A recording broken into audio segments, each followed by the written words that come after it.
Le centre de formation immédiat vous présente le JT. Et bientôt, l'ouverture de l'université. Ny Soma Vaolina no manolotra anao ny le JT. Talenzy Reality, la qualité à petit prix. Ireo fanaka manara-penitra sy amin'ny endry miavaka ao amin'ny Talenzy Reality miaraka amin'ny le JT. Arrivage goavana ao amin'ny Brico Center. Brico Center Beoririka manolotra anao ny le JT.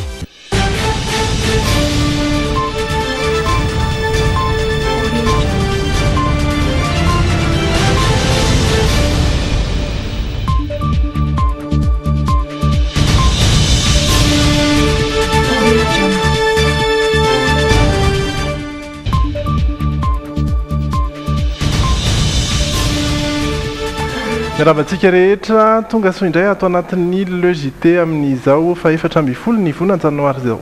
Mirapandrizitaina sy ny mpanaraka ny le JT ary manasa antsika rehetra mpanajana araka ny fampahalalam-baovao hatramin'ny farany. Ao anatin'ny tapany faharoa isika dia araka amin'ny rajao fandeha kosa ho jerena avy hatrany ny lohatenim-baovao amin'ny androany.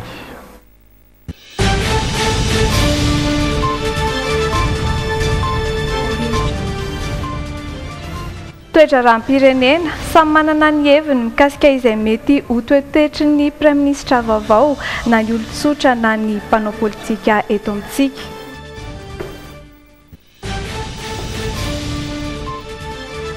Mikasika izay politika izay ihany, anisany votoatiny dinika natao teny Vato omaly ny famaritana izay asa tokony ho atao ny mpandray anjara ao anatin'ny dinga ny fampihavana-pirenena.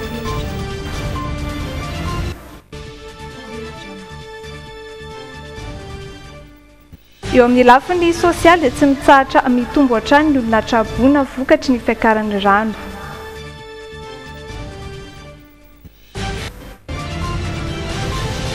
Lehilahy iray mpibata fonjam-by ny mombamomba azy kosa no entina amintsika ao anatin'ny portrait any amin'ny tapany faharoa ny fampahalalam-baovao.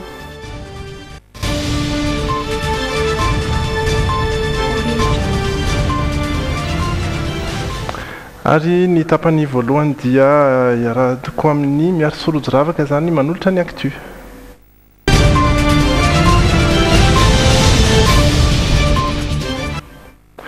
Mahoraka amin'izao fotoana ary andrasan'ny maro ihany koa ny fanendrena ny praiminisitra vaovao. Maro ankehitriny ny olana eto amin'ny firenena na ara-tsosialy na ny ara-piariana indrindra fa ny fiarahamonina ka ilana praiminisitra mahavany olana raha ny hevitr'ireo sendra ny mpanao gazetin'ny Dreamin androany. Tsy olana andan'izay ny fiavian'ny praiminisitra na avy eto voatany izany na avy any amin'ny faritra fa ho an'ireo olona naneho hevitra ireo dia mila olona afaka manala ny malagasy anatin'ny fahantrana. Isan'ireo miandrandra praiminisitra afaka anatanteraka fandaharana asa ampandrosoana sy analana ny vahoaka amin'ny fahantrana mianjady amin'ny ankehitriny ilanto. Tsy mila fitarazoana intsony aminy ny fanesorana ny fahantrana sy fijaliana iainany malagasy ankehitriny. Ilana olona matotra noho izany ny mitana io andraikitry ny praiminisitra io sy olona mitsinjo ny tombotsoan'ny malagasy ary indrindra fa olona le olona matahotra an'Andriamanitra tsy olona hoe tonga eo koa dia olona ambeny paosy fotsiny dia izy anana ohatran'ireny zavatra tsy lety taloha reny tokony anarina ny tena zavatra tsy mety rehetrarehetra teo. Io tsy ilaina tenenina intsony izany vahoaka rehetrarehetra nefa mahita daholo ny zavatra tsy mety rehetrarehetra ny arenam-pirenena mandeha ho azy zalaby aposy lalana jerefo ty mahazo anazy ny fisondrotan'ny vidim-piainana zany izy daholo zany. No amafisin'ny solombavam-bahoaka Lantorakotomanga io fitadiavana praiminisitra avaolana io mila renina avokoa ny sehatra rehetra eto Madagasikara ankehitriny ka olona mahavaolana sy ampitra kefa ny tokony hipetraka hitana io andraikitra maha praiminisitra io tsy olana aminy izay fiaviany io praiminisitra vaovao eo. Zahay aloha zany raha za manokana indray aloha ty dia za mametraka hoe malagasy dia iray ihany malagasy ary tokony tsy hijery tsontsika hoe tarehan'olona fa tena olona mahay zany zao no tokony ho ilainy olona mahavita mamahaingana an'izao filan'ny vahoaka malagasy zao dia ninona moa zany ny sosialim-bahoaka aloha voalohany indrindra dia ny toe-karena ny économie zany sy ny social dia manaraka ho azy ny politika. Raha tokony ho izy zany raha ohatra ka mitady stabilité eto Madagasikara dia tokony anaraka ny lalam-panorenana dia tokony mipetraka ho azy ny stabilité, mipetraka ho azy ny bonne gouvernance, mipetraka ho azy ny état de droit, zany mipetraka foana rehefa manaraka an'izay lalam-panorenana izay. Hatreto aloha nefa dia mbola raharaha sarotra ny fanendrena Prime Ministre satria vondrona roa izao no mitaky manana ny maronisa eo anivony ny antenimieram-pirenena ka samy anolotra Prime Ministre isafidianany ny filoham-pirenena Hery Rajaonarimampianina. Mbola ho hitantsika ihany koa sy hoenitsika ny hefitr'ireo any amin'ny faritra ny Mahajanga sy Toamasina mikasika n'izay Prime Ministre zay ao anatin'ny Oianao. Fa mikasika hatrany ny Prime Ministre dia nanao fanambarana miaraka androany ny antoko VPM MMM hiaraka isika ny antoko maitso ny Madagasikara ary ny Mampara.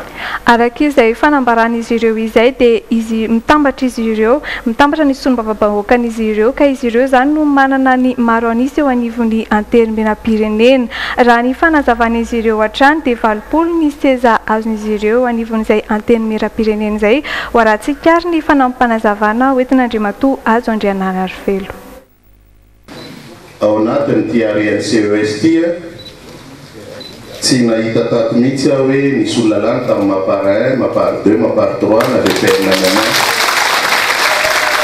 ary zay no nampisy ny olana teto amin'ny firenena hatramin'izay tia tsy fanarahan-drahantsika lalàna ity fampatsahivana fotsiny fa raha nanendry ny Prime Ministre Kolo Roger dia isan'ny nanendry an'izany raha ny tenany manokana ny VPM MMM ny antoko maitso dia zay fomba nanendrena Prime Ministre Kolo Roger zay ihany no angatahanay mba ho tanterahana amin'ny fanendrena zay Prime Ministre manaraka eo.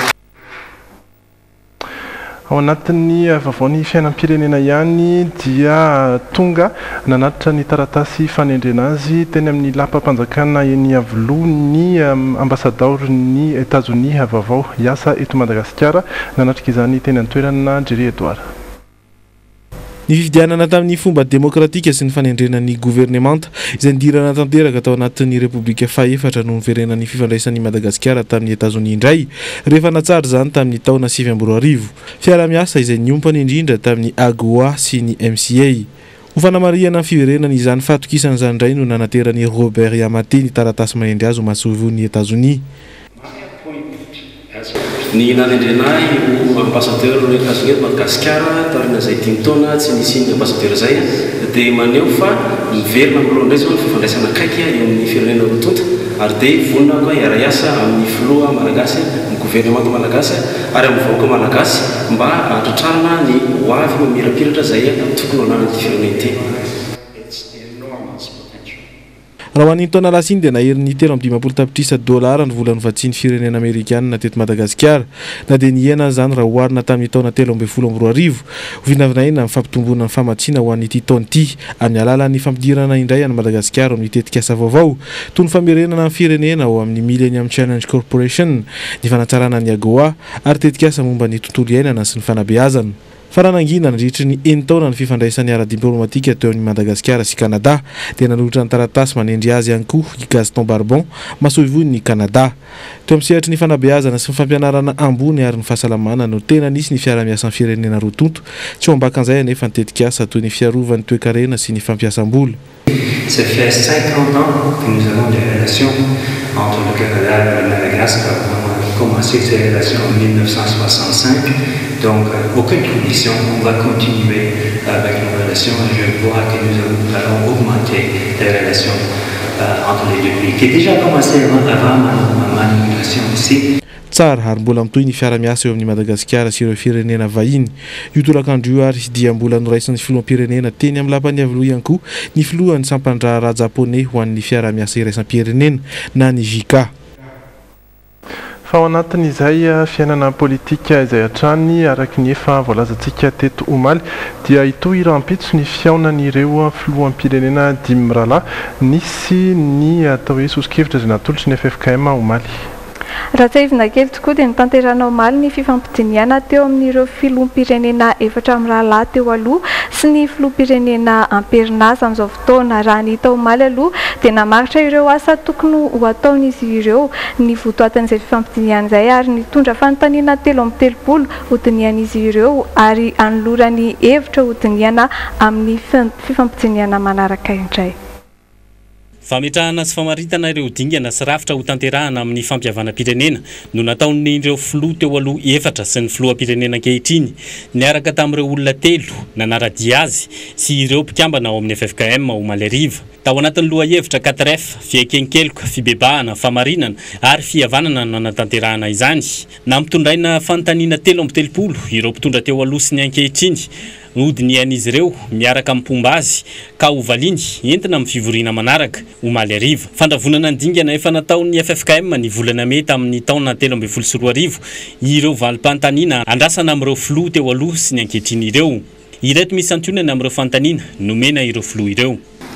Ahoana ny fanomezana antoka ny fitoniana politika maharitra 2020. Ahoana ny andrafetana rafitra anavao sy anatsara ny fomba fitantanan-draharaha sy ny fitondrana mba ampifandanja ny andrim-panjakana mba ilana amin'ny tsy maty manota eo amin'ny sehatra rehetra. Eny fa na dia ireo tompon'andraikitra eo anivon'ny mpanatanteraka sy mpanao lalàna ary ny fitsarana azy. 17 Move ireo mpifaninana amin'ny fifidiana rehetra dia tsy tokony ampiseho fomba fijery mahitsy sy mendrika mba hanajan'ny teniny nomeny tamin'ireo nifidy azy ary ananany etika rehefa voafidy. 18 Tsy tokony apetraka mazava ve ny toninandro ny fifidianana rehetra atao. 19 Ahoana nametrahana fitsarana tsy mitanila inona no arifanina.